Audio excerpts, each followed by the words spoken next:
болот. Консервативдүү түрдө дарылаганга болбогон хирургиялык жол менен дарылаган бизге эхинокок, альвеококоз деген оорулар бар да. Бул чындыгында малдан жугат.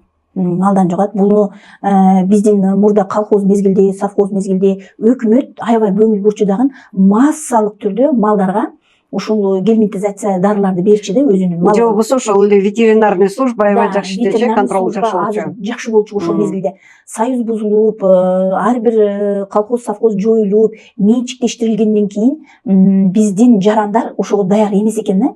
Себеби өкмөт постоянно алып келип эле мына болду, муну дарылагыла десе ошондо берип коюп, өздөрү ойлоп да ошонучу дарылашты билбей калыптыр.